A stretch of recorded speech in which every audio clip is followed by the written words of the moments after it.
Je suis Saïd Ben Saïd, brocanteur antiquaire سوق الموينة حي حسني كازابلانكا.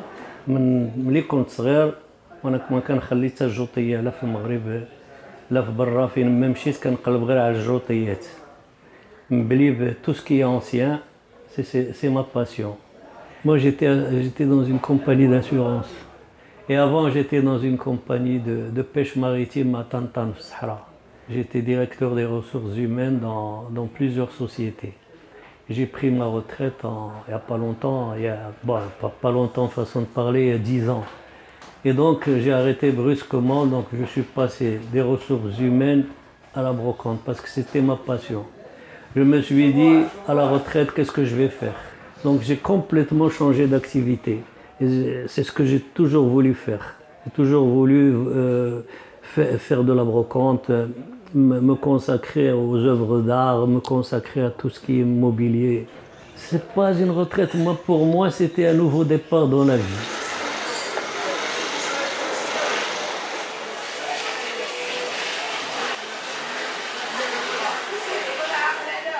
أنا عندي محل في حي حساني بالضبط في سوق السعادة ملقب بسوق ولد موينة. والسوق راه هو كلشي، هو من كنترزق الله، هو من كنجيب القوت اليومي ديالي. يعني هذه حرفتنا من هنا كنعيشو، عائلات كيعيشوا من هاد السوق هذا. Moi en 2010 quand je suis venu c'était un peu mieux. Mais là, franchement, il y a eu beaucoup de progrès qui ont été faits. On a réussi donc à paver les rues, à avoir l'électricité, avoir l'eau courante. On a réussi à mettre la toiture, donc on est protégé. Vraiment, il fallait voir le souk, ça n'a rien à voir avec ce que vous voyez maintenant.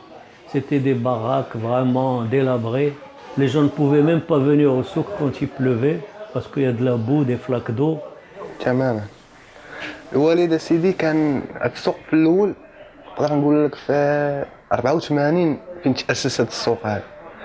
بعد قبل كانوا كيديروا غير فراشات صافي، وجاتهم الاستفاده من عند الدوله من الجماعه صافي، وبداو كيبنيو. من تما الوالد بدا في الاول كان داير كاسات، شويه حيد كاسات، دار اتاي الفاخ صافي. من وراها بقى كيجرب هادي وهادي وهادي، تدار الاشات المنزليه. كنت كنجي صغير انا كنخدم معاه هنايا كيدور معايا صافي. دابا الوالد عيا، انا اللي شديت المحل.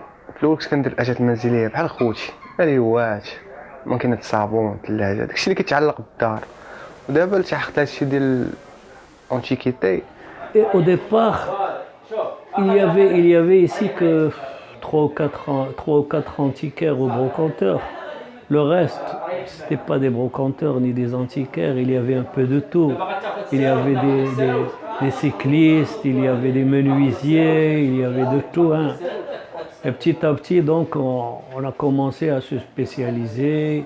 Il y a des gens de Derbralef qui sont venus, qui ont acheté des boutiques ici. Ils ont apporté leur savoir-faire, ils ont apporté des choses qui manquaient ici au souk. Il a commencé à se structurer. Et là, franchement, on n'est pas encore tout à fait structuré. On devrait avoir une association des antiquaires, on devrait avoir beaucoup de choses, mais on laisse la relève pour les jeunes.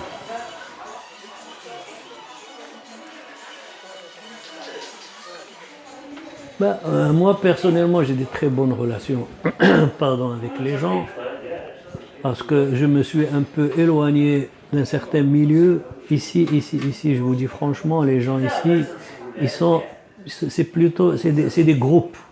Vous avez 4, 5, 6 qui achètent ensemble, qui se cotisent pour acheter des meubles dans une maison, bien, et après ils s'arrangent pour partager les meubles, pour partager les bénéfices. C'est des petites communautés. Et moi, dès le départ, je me suis isolé, je me dis, je ne m'y connais pas, je vais faire bande à part. Bon, au départ, ça n'a pas été facile parce que quand vous essayez de faire bande à part, de vous isoler, les gens, ils ne vous respectent pas, les gens, ils vous disent un peu qui c'est celui-là, pour qui il se prend. Donc, j'ai souffert un certain moment, mais après, les gens, quand ils m'ont connu, maintenant, franchement, je suis respecté par tout le monde ici. Les gens viennent même me demander conseil. Donc, Moi, je préfère chacun pour soi, ce qui est dommage. Mais les communautés ici, elles sont pas très, très nettes. Je veux pas en dire plus.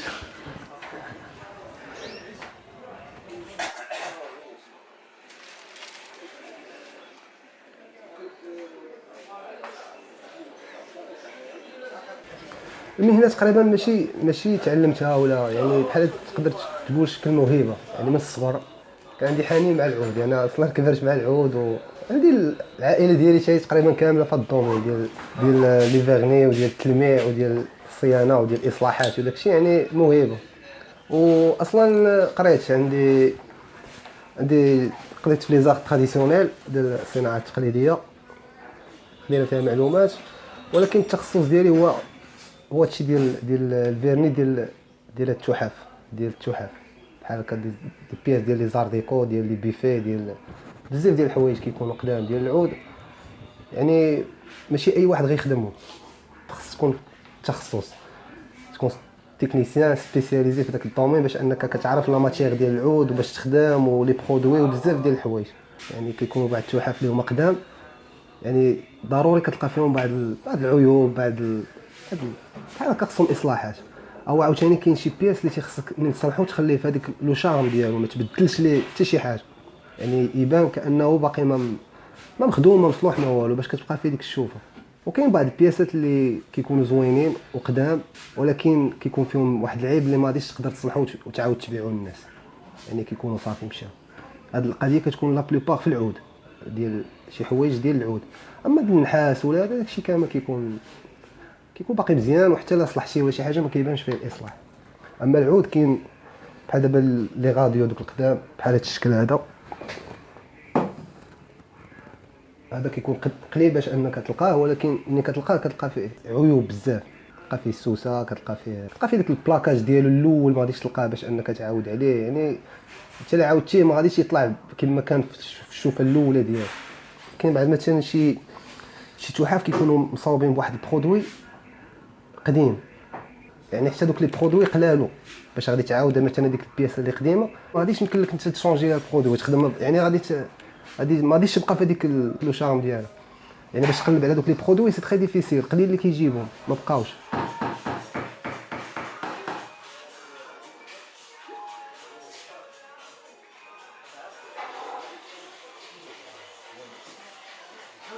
On achète des choses qu'on pose à la maison. شري حاجة حطينا شري حط. C'est ce que j'ai fait pendant très longtemps. اي بيع وشراي كيقول لك الربح في المشرى. الربح في المشرى المعنى ديالها انني انا بيع وشراي باغي نربح.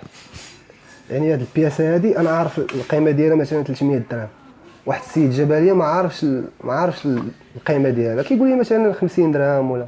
المهم كتحاول انت كتاخذها بثمن مناسب لانك بيع وشراي بزاف ديال الحوايج تابعينك، يعني خصك ضروري تبيعها بالثمن اللي كيناسبها. La vente ou l'achat de pièces contemporaines ou un peu anciennes. La brocante, où est-ce que vous trouvez surtout la brocante? Vous trouvez la brocante chez des gens, par exemple, qui déménagent. Vous avez beaucoup de brocantes qui est très intéressante, mais ça ne se fait pas au Maroc, malheureusement. C'est les vides-greniers. Vous avez, par exemple, quand des gens, ils meurent, les héritiers en France ou en Angleterre ou partout, ils font un vide-grenier. Ils appellent des gens pour vider les greniers, pour vider tout ce qu'il y a dans la maison. Donc la brocante, c'est là. On achète et on vend tout ce qui se trouve dans des maisons à peu près. L'Antiquité, vous achetez ou vous vendez des choses qui se trouvent dans des salons un peu spécialisés. C'est des pièces qui dépassent 100 ans, plus d'un siècle. Alors là, c'est plutôt de la brocante que nous faisons, parce que le marché marocain, on ne trouve pas de très anciennes choses. On trouve des choses des années 30, 40, c'était les époques glorieuses, les époques Art Nouveau, Art Déco. D'ailleurs, on a une très belle ville, Casablanca, qui est une ville Art Déco. Les immeubles, ils sont magnifiques. Et le mobilier d'époque, il est également magnifique.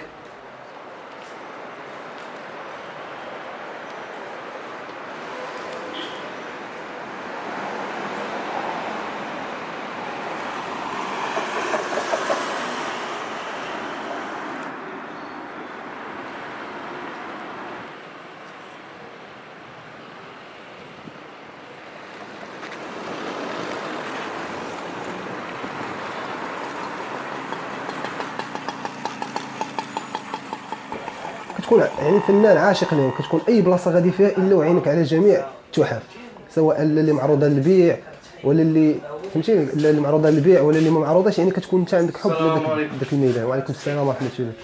وبحال هكا بدات الفكره، يعني في اي كتكون غادي في اي طريق في اي بلاصه في اي هذا كتبان لك شي تحفه الا كتعرفها وكتعرف التاريخ ديالها وكتعرف منين جايه والاصل ديالها، وهذه يعني كتاخذ عليه هو فن كما تنقولوا، بحال الفن بحال المسرح بحال الغناء بحال، يعني كتكون عاشق ديما متبع الجديد ديالهم، ديما كتبحث على يعني كتشوف افلام مثلا كيدوز قدامك فيلم، ربما الناس ما بزاف ديال الناس متبعين ديك اللقطه ديال الفيلم، ولكن انت اللي كتكون محب لهاد الدومين اش كتشوف؟ ما كتشوفش اللقطه ديال الفيلم ولا اش كيقول في الحوار، كتشوف ما وراءهم هذوك الديكورات اللي محطوطين ودوك اللعابات، يعني كتلقى راسك انت مشيتي مع دوك اكثر ما مشيتي مع اللقطه ديال الفيلم. Alors à un certain moment, je me suis dit effectivement, j'aime tellement les choses que j'ai achetées, je vais pas les vendre, je vais les louer. Et j'ai commencé à faire de la location pour tous les producteurs de cinéma. Donc pour le matériel et pour les accessoires d'époque. يجوا عندي الناس السينما ديال المسرح ديال المسلسلات. باغ اكزومبل عند واحد المسلسل كامل دوروه عندي هنا، ساعة في الجحيم. Il est très connu, ساعة في الجحيم, ça s'est passé dans ma boutique. Et puis j'ai commencé à louer à des artistes, à des producteurs de cinéma. Par exemple, Shafiq Shahimi qui a fait Les Misérables en arabe. Et puis également, je louais accessoirement à des producteurs étrangers qui venaient ici. Par exemple, pour le film L'espion Spy qui a été tourné ici, ils ont pris beaucoup d'accessoires chez moi parce que ça se passait dans les années 50, 45, 50. Donc j'avais beaucoup d'articles de cette époque. كاين بعض التحف ما غاديش تلقاهم، كاين بعض التحف اللي كتكون 1960 1950، المهم على حسب الفيلم وعلى حسب الدور ديال دوك التحف. كاين تحف اللي كيكونوا كيقلبوا على ديال الثمانينات، مثلا ريوات ديال الثمانينات، تلفازات ديال الثمانينات، شي حاجه كتخص الثمانينات لان الفيلم كيهضر على الثمانينات.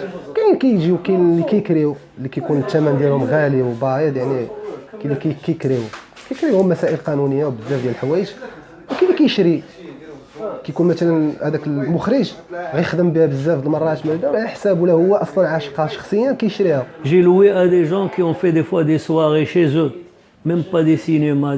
Il invitait des amis, il faisait un thème, il disait à ses amis, vous êtes invités chez moi, on va faire un thème 1950. Alors il venait, il me disait tout ce qui est 1950, poste radio, appareil photo, meubles, tout. Je leur donnais pour un week-end. Il y a des gens qui faisaient également des expositions, par exemple Fiat, quand ils ont voulu lancer une certaine marque de voitures, ils sont venus chez moi, ils ont demandé des meubles d'époque. Donc chaque fois, par exemple quand il y a eu également Nespresso, quand ils ont lancé au Maroc leur machine, ils sont venus louer chez moi des meubles d'époque. Ils voulaient faire un thème pour leurs invités. Donc je louais. J'étais très content, je louais, j'aimais beaucoup mes articles, ils partaient, ils revenaient. Donc mes articles me revenaient. Je me disais, la location c'est très bien, parce qu'on ne perd pas les choses. Et puis un beau jour, je vous ai dit, il y a des gens malhonnêtes qui m'ont loué beaucoup de choses, qui sont partis et qui ne sont plus jamais revenus avec ces choses. Des choses de grande valeur et des choses que je ne retrouvais moi jamais plus. Des choses que j'ai arrivé à chiner dans des marchés à l'étranger et que je ne trouverai plus jamais. Et vraiment, maintenant quand je me rappelle ces choses-là, c'est une déchirure parce que je n'arrive plus à la route. Alors j'ai dit, je ne loue plus. Quel que soit le prix qu'on va me donner, je ne loue plus. Alors les gens venaient me voir, ils disaient, on veut ça, on veut louer ça. Moi j'ai dit, je ne loue plus. Ils me disent, vous ne voulez pas vendre, vous ne voulez pas louer, pourquoi vous le laissez ici? J'ai dit, vous avez raison. Donc j'ai tout pris et j'ai emmené ça ailleurs. Peut-être que quand il y aura une foire, une exposition, j'emmènerai ces objets pour les exposer, pour les montrer.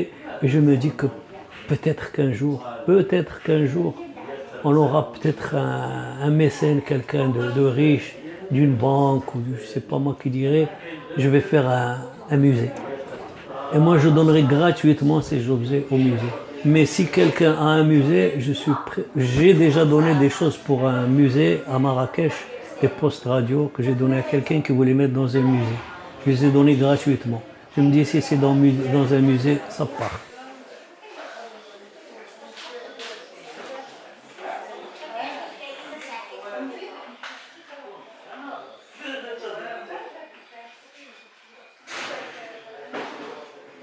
بات السلعه هادي دابا على حساب كاين وسطاء، كاين اللي عنده كليان فهمتيني، كاين اللي كيصادفها هكا، كاين اللي كيمشي يسافر عليها في اسواق. كاين شي ناس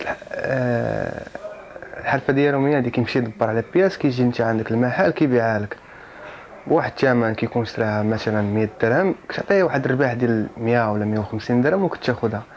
اولا كنمشيو بعض الخطرات للسواق، كاين السواق كيكون فيهم هادشي معروفين داكشي، كنمشيو نتغداو السلعه من تما. On rentrait dans une villa et on achetait tout ce qu'il y avait dedans. Et donc ça c'était vraiment de la brocante. Et on achetait et on vendait. هذا هو اللي قلت لك، حيت ما فهمتش دابا انا يعني بالنسبه للسؤال اللي قلتي لي ديال بعض التحف اللي كيكون مثلا كيعنيو بعض الرموز مثلا يهوديه ماسونيه مسيحيه، ولا تقدر تلقى مثلا واحد كيبيع التماثيل، كيبيع الصليب، كيبيع بزاف ديال الحوايج. وكاين شي سلعه اللي كتجي من مثلا بيع وشري مسلم، كيمشي ياخذ سلعه من دار ولا من كتلقى عليها يهود ولا نصارى. Dans ma boutique, vous pouvez trouver des articles hindous, des articles juifs, des articles musulmans ou chrétiens. Je ne fais pas l'amalgame de la religion. Par exemple, moi, vous avez derrière vous 2 statues de pharaons. C'est l'époque égyptienne. Vous avez des j'avais à l'intérieur pas des statues, mais des objets du culte juif. Et vous avez des fois, j'ai des choses musulmanes, j'ai des choses des versets du Coran qui sont écrits sur une feuille d'or. On se concentre sur l'objet, la valeur de l'objet, ce qu'il représente et son histoire. Il y a des très beaux objets qui sont dans la culture juive que j'avais, que je collectionnais, que j'ai toujours. Vous savez, les Juifs au Maroc, ils ont laissé des traces indélébiles parce que je ne sais pas, les jeunes de maintenant ne connaissent pas un peu l'histoire des Juifs au Maroc. Tous les grands artistes et tous les grands artisans, ils étaient juifs au Maroc. Tous. Ça allait des bijoutiers qui faisaient des objets, des bijoux en or, jusqu'à celui qui fait le souffleur rabose. Ils faisaient de tout, les Juifs. Ils ont laissé des traces ici de la culture juive. Et jusqu'à de nos jours encore, il y a des choses, des très belles choses. Et ce qu'ils ont fait les Juifs quand ils étaient ici au Maroc, ils ont formé beaucoup d'artistes marocains. Et maintenant, ça se perpétue. L'art marocain, il est magnifique. L'artisan marocain, c'est encore magnifique. Mais on ne peut pas dire que l'artisan marocain, c'est de la brocante ou de l'antiquité. C'est un artisanat, puisqu'il est encore vivace. Nous avons encore des artisans qui font de très belles choses. Le tsagpas, le zouak le khsheb, il y a de très belles choses. Mais il y a de très anciennes choses marocaines qui sont très recherchées mais qui sont très rares. Par exemple, vous avez les anciennes portes, les anciennes fenêtres, des qsar et c'est des très belles choses. C'est des choses que maintenant beaucoup de collectionneurs marocains et même étrangers s'adonnent à tout ce qui est artisanat marocain. Il y a des choses qui sont très recherchées. Vous avez le biban de l'Khoucha, de la Riyad, mais c'est magnifique. C'est de très belles pièces. On ne peut pas dire que c'est de la brocante. C'est de l'art, c'est des artisans qui fabriquent encore ce genre de portes, ce genre de fenêtres, ce genre de faux plafonds. Mais c'est magnifique. Donc l'artisanat marocain, il continue encore à alimenter le marché. Moi, je faisais beaucoup de brocante à une certaine époque où il y avait beaucoup de Juifs au Maroc qui commençaient à déménager. Donc ils m'appelaient, j'achetais un peu tout le mobilier qu'ils avaient à la maison. J'avais beaucoup de clients qui venaient chez moi, qui achetaient, puis à un certain moment, quand ils commençaient à partir, à quitter le pays, ils avaient de très beaux meubles, les Juifs, dans leur maison. C'est des meubles d'époque, des meubles art déco. Ils étaient tous vraiment amoureux de l'époque art déco, les Juifs. les salles à manger, les buffets, les vitrines, les pianos. Et ils étaient vraiment amoureux des statues art déco. Moi, je trouve que, quelle que soit la religion, il y a un côté artistique qui est très beau.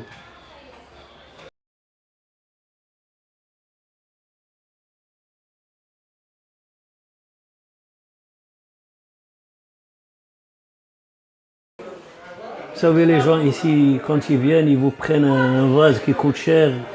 Ils peuvent le retourner pour voir qu'est-ce qu'il y a signé dessus. Ils peuvent faire tomber le couvercle, le casser et ça vous fout tout en l'air. Donc il y a des précautions, il y a une certaine façon de placer les objets. Bon, on mélange pas les objets, on mélange pas les époques.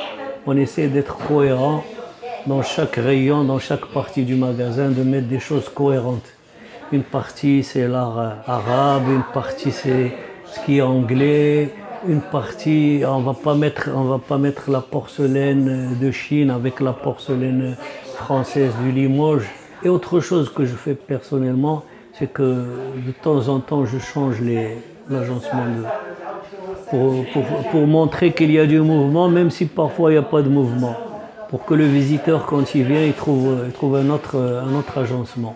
كنحاول نخدم على الكليان فهمتيني على الكليان ولكن حيت هادشي هذا ماشي ديال اي واحد كما قلت لك هادشي عنده ناس ديالو عشاقه فنانه متخصصين يعني الناس ديال المجال. Il y a des cinéastes qui viennent ici, des amis, qui sont devenus amis. Et j'ai des amis qui sont collectionneurs, qui collectionnent des choses. Quand je tombe dessus, je les appelle. Et ça, je sais ce qu'ils cherchent. Donc, rien que par téléphone ou par WhatsApp, j'envoie la photo, on me dit tu envoies. C'est surtout le contact avec les gens qui fait la richesse de ce métier. On rencontre des gens là, vous pouvez être déprimé, mais quand quelqu'un parle avec vous, quand vous recevez la visite de quelqu'un, ça ne s'arrête pas, la discussion, c'est magnifique.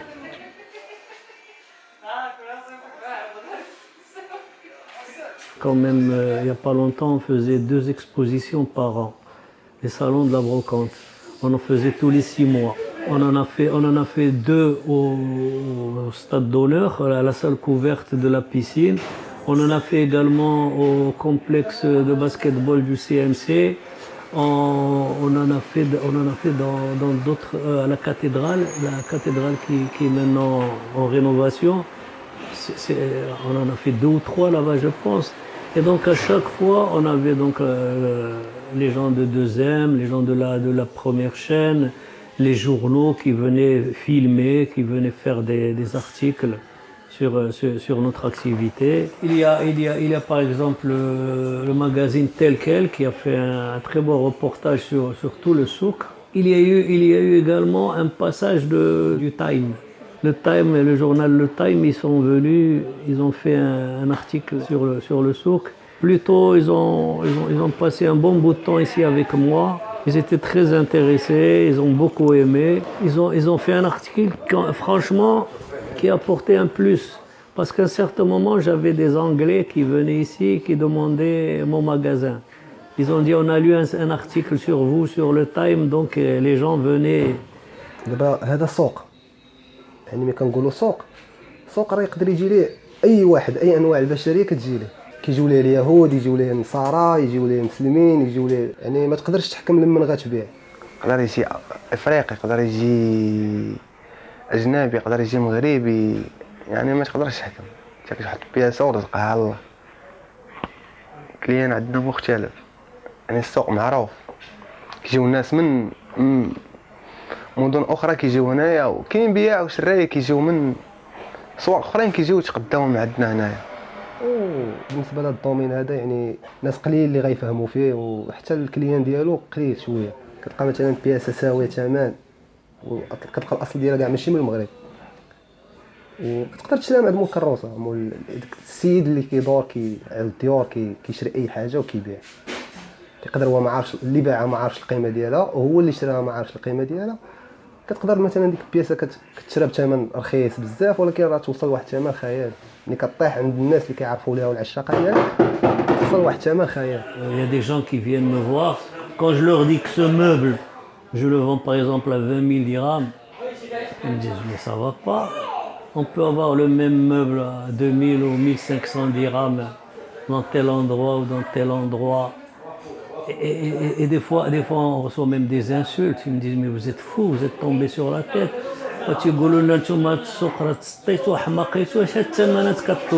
Donc on a appris à vivre avec ce genre de réflexion.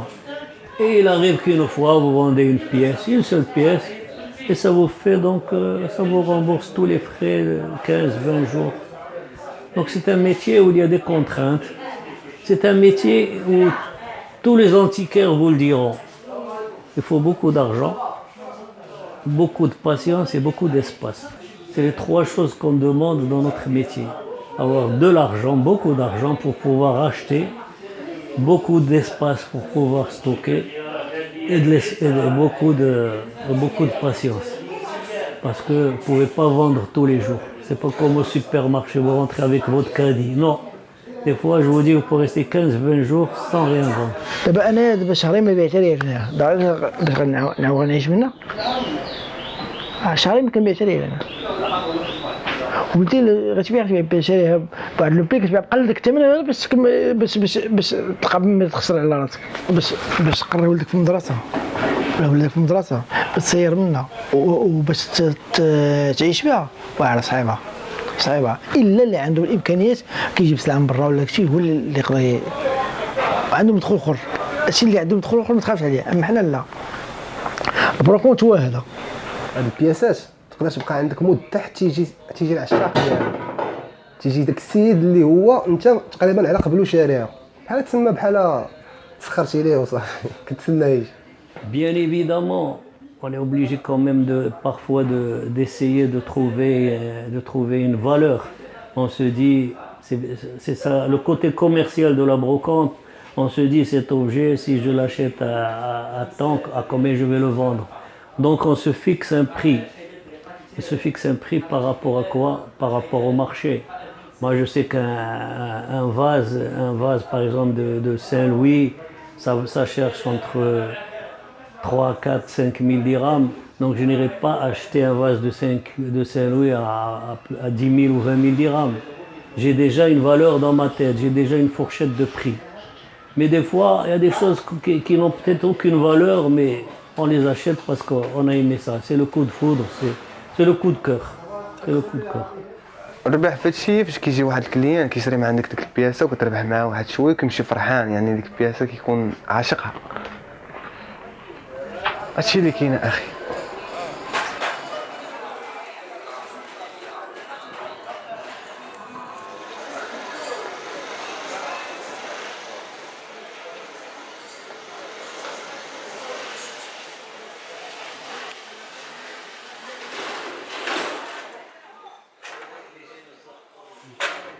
La matière, c'est très important d'ailleurs. Et c'est ce qui fait la valeur de... Je vous donne un exemple. Vous avez derrière vous une statue du pharaon. Alors cette statue, elle peut être en bois, elle peut être en plâtre, elle peut être en plomb, elle peut être en bronze. Et c'est la matière qui fait la valeur. Il y a plusieurs niveaux de qualité, elles sont toutes très belles, elles ont toutes la même apparence, mais le matériau plus doux, c'est ce qui fait la valeur de la pièce. Donc on a une certaine, comment dire, un certain toucher, la matière. Moi je ne peux pas me voir acheter des choses sans les toucher, sans les prendre, sans les regarder, les tourner dans tous les sens. On arrive à un certain stade où on arrive à faire la différence entre du verre et du cristal sans le regarder, rien qu'en passant les doigts dessus. Donc on arrive à reconnaître, rien qu'avec l'odeur, l'essence d'un bois, si c'est de la palissandre, si c'est... Vous sentez un bois, vous sentez un vernis. C'est-à-dire c'est pas une science, la brocante ou l'antiquité, c'est pas une science, c'est une passion.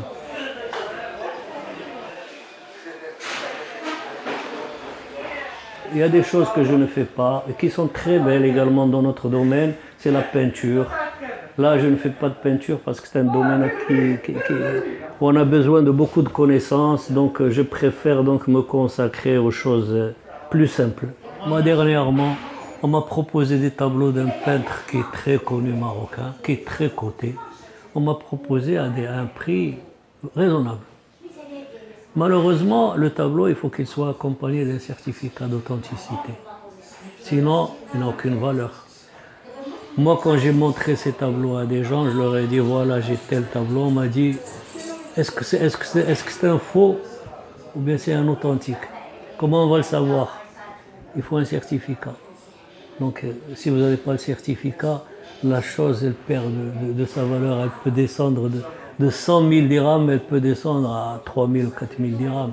C'est très important, le document qui authentifie la valeur et l'authenticité de la pièce.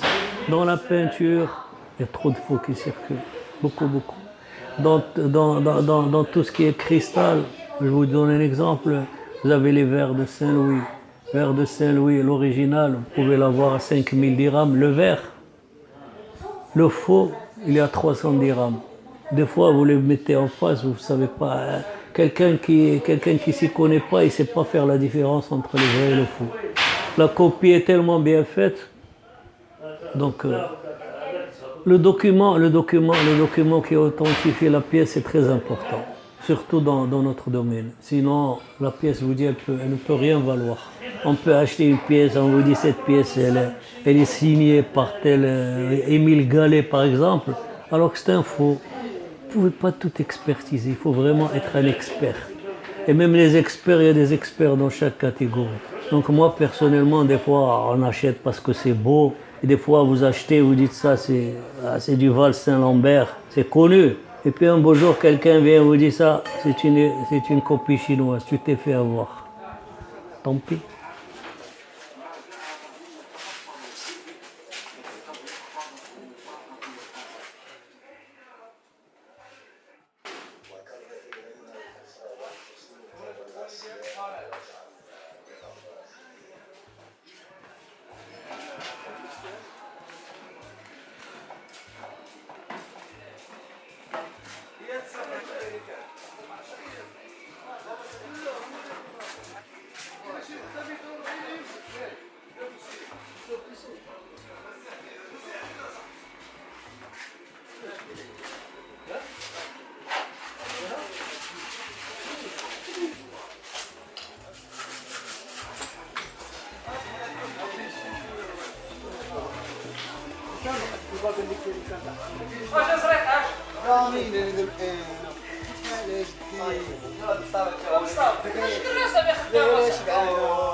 Oui, effectivement, il y a des contraintes.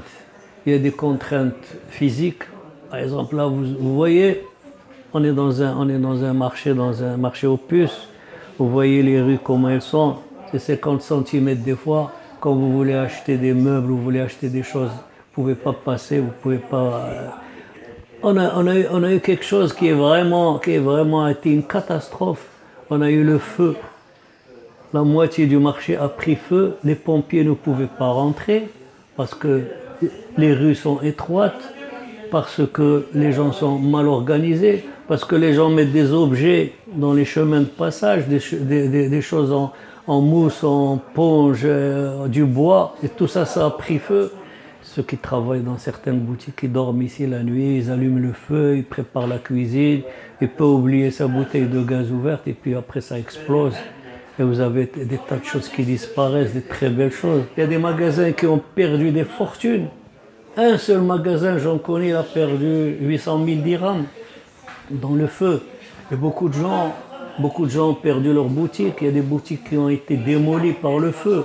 Et on a également une autre contrainte, elle est plutôt, j'irais plutôt administrative. Par exemple, moi, je vais contacter des compagnies d'assurance pour pouvoir assurer mon magasin. On m'a dit on ne peut pas vous assurer parce que c'est un marché insalubre. Malheureusement, c'est c'est pas très constructif. Moi, je suis jaloux, franchement, de certaines villes. Par exemple, vous avez le grand bazar d'Istanbul. C'est vraiment très bien organisé. Les rues sont tracées. Il y a la sécurité. Il y a tout ce qu'il faut. Nous, ici, c'est comme on dit, c'est un peu عشوائي.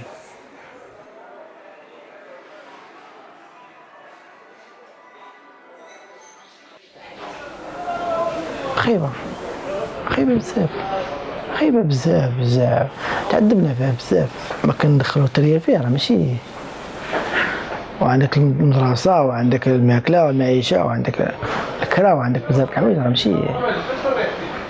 J'ai été empêché de vivre dans mon milieu parce qu'on nous a interdit d'ouvrir les magasins. Je ne pouvais même pas venir pendant 3 ou 4 mois. On nous a interdit d'accéder à nos boutiques. Donc pour moi, c'était vraiment terrible parce que ma boutique me manquait, les odeurs, les objets, tout ça, ça me manquait énormément. Il me manquait énormément également le contact que j'avais avec mes clients et mes amis. On discutait, c'est vraiment, on parlait de tout et de rien, mais au moins, on avait des discussions constructives. Mais il y a également le côté, il ne faut pas le nier, il y a le côté commercial. Parce que pendant 3 ou 4 mois, il n'y a eu aucune vente, aucune recette. On ne pouvait ni vendre ni acheter. Et ce qui est terrible dans ce métier, c'est que pendant cette période, j'ai eu beaucoup d'amis, beaucoup de clients, beaucoup de personnes qui voulaient vendre ce qu'ils avaient. Vraiment, quel que soit le prix qu'on vous donne, c'est vraiment terrible de se séparer de belles pièces. انا كانت عندي باج فيسبوك، يعني في وقيته ديال الكورونا كنت كنصور بياسه كلوحه في الانترنت، نقدر نديها معايا للدار، فهمتي، يدوم معايا كليان كنكونفيرمي معاه الثمن وهادي، يقدر يجي عندي للدار نبيع ليه في الدار، ما كاينش مشكل. Et au bout d'un certain temps, on nous a dit, bon, vous pouvez ouvrir, mais vous fermez par exemple à 3 heures. Alors imaginez, vous ouvrez votre magasin à 11 heures au midi et vous êtes obligé de fermer à 3 heures. Et ça s'est passé vraiment des fois dans des conditions un peu brutales. Parce que là, vous êtes dans le magasin, vous avez des clients et quelqu'un tape à la porte, il vous dit, fermez, c'est tout de suite, il faut fermer, sinon j'appelle le muqaddem ou le qaïm. Donc moi personnellement, j'ai très mal vécu cette période. Surtout que j'ai des gens qui travaillent avec moi et c'est des gens quand même qui n'ont aucun revenu. Donc on s'entraide, on se donne un coup de main, mais c'était vraiment une très mauvaise période. Alhamdoulilah, on peut dire que c'est passé. كانت وقيته صعيبه ولكن الحمد لله دازت.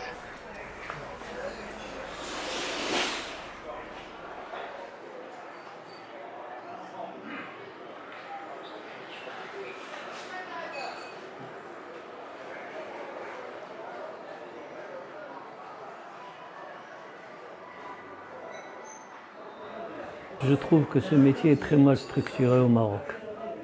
Très mal structuré au Maroc. Moi, je vous donne un exemple. Moi, maintenant, la plupart des objets que j'ai ici, je les achète sur Internet en Angleterre. Donc, je suis constamment sur les sites anglais. J'ai un ami en Angleterre, donc je lui dis tel article, il va me l'acheter et il m'envoie ça, donc je reçois de la marchandise d'Angleterre. Et je me dis qu'au Maroc, malheureusement, on n'a pas ce genre d'activité. Ce qu'on n'a pas ici, c'est vraiment, ça manque beaucoup. Et pourtant, ça existait pendant des siècles au Maroc, c'est les ventes aux enchères. المغرب كان معروف بالدلالة، كنعيطوا لها الدلالة. الدلالة الناس كانت une fois par semaine dans chaque quartier كيجيو الناس لي فام تيجيبوا حوايجهم، الرجال اللي عنده شي حاجة تيجي كتحط هي une vente aux enchères. كتكون الدلالة كيدور واحد كيبدا يغوت بالأثمنة والناس كتعطي لي بري. مازالين quelques endroits où il y a encore الدلالة بحال فاس مكناس، مازال كاينين الدلالات كيكونوا dans des petits marchés. أو لا كتلقى الدلالة في par exemple les endroits où ils font des tapis ou des djellaba بلدين كتكون الدلالة خطرة في السيمانة. Ça nous manque beaucoup. Ce qui nous manque beaucoup également, c'est qu'on n'a pas une association pour pouvoir bénéficier de subventions du ministère de la Culture. On ne peut pas participer à des foires étrangères. on vivote avec cette passion. Mais vraiment, ça mérite plus. C'est vraiment dommage.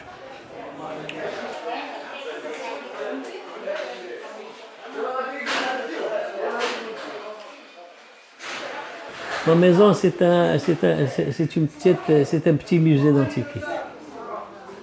Un petit musée d'antiquité tellement que mes filles, elles n'aiment pas. Elles me disent c'est trop chargé. Je charge les murs, je charge partout, je mets des objets. À un certain moment, j'avais plus de 10 pendules dans la maison.